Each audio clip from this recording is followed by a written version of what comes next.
Európsky oceliarsky priemysel ťaží jedna kríza za druhou. Huty hlasia prepad dopytu, nával lacných importov, odklad dekarbonizačných plánov a aby prežili, predávajú emisné povolenky. Aby toho nebolo málo, do hry ešte aj vstupuje USA a clá Donalda Trumpa. Z môjho pohľadu využíva, a to relatívne tvrdo, takú druhú najsilnejšiu zbraň, ktorá Amerika má, alebo Spojené štáty majú, a to je vlastne sila ich domáceho trhu. To znamená, oni musia ten svoj domáci sektor zachrániť aj za cenu toho, že budú musieť platiť viac, tí domáci spotrebitelia, lebo oceľ a hliník, najmä pre zbrojársky priemysel, sú asi dva najdôležitejšie prvky, ktoré tento priemysel potrebuje. Vyzerá to tak, pretože aj podľa dát európskych výrobcov ocele Euroferu sa v Európe vyrobí niekde okolo 136 miliónov tón ocele a z toho len 2,5 milióna smeruje práve do USA, čo je naozaj mizivé percento a zanedbateľné množstvo, ale predpokladám, že to bude mať iný dopad. Budeme tu vidieť taký ten pretlak lacných importov, ktoré pôvodne smerovali do USA a budú odklonené sem? Toto je presne to, čo by sa Európa mala obávať a myslím si, že aj ich trápi viacej ako samotné zavedenie cieľ na európsky materiál. A to je presne to, že ten materiál, ktorý dneska končil v Spojených štátoch, bude prirodzene zasa končiť na trhu Európskej únie, kde nejaké ochranné opatrenia neexistujú, respektíve na oceľ máme safeguard, ale je neúčinný. Hej. Čo by mala Európa spraviť? Aké je riešenie? No, to je dobrá otázka, na ktorú je ale veľmi zložitá odpoveď. Ako určite sa nevyhneme v krátkodobom pohľade ochranným opatreniam. Budeme tiež zavádzať clá? Myslím si, že ako iná možnosť nie je.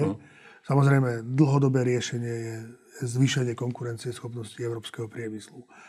Know-how si myslím, že ešte aké také v Európe máme, aj keď už nehovorím, že každým rokom, ale skôr každým mesiacom toho ubúda. Stačí sa pozrieť na to, koľko firiem presunulo svoje výskumno-vývojové aktivity do Spojených štátov. Podľa mňa by sme mali teraz panikáriť.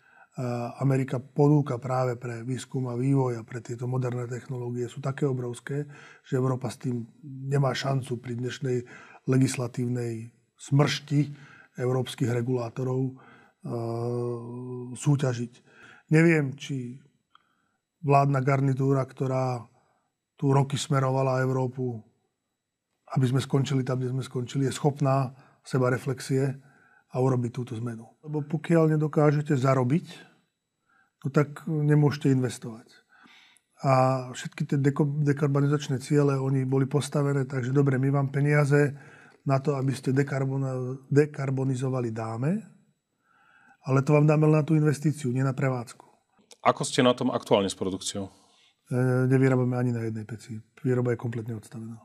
Tak tá situácia je zlá, ako tam sa nezmenilo nič, naopak ja očakávam, že tá kulminácia tých problémov v oceliarstve nastane v priebehu druhého kvartálu.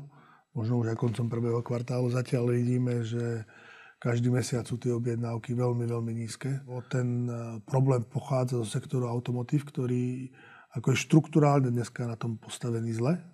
Taký domino efekt. Najprv vám padne jedna kocka, dobre, poviete si, nič sa nedeje. No, zrazu 2, 3, 4, 5 a potom, keď už padne 5, už nestihnete nič postaviť, lebo vám to všetko spadne zo stola na zem.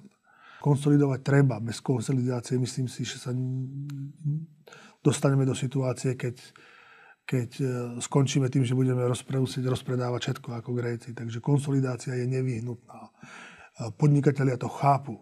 Dokonca myslím, že to chápu viac ako možno bežný človek.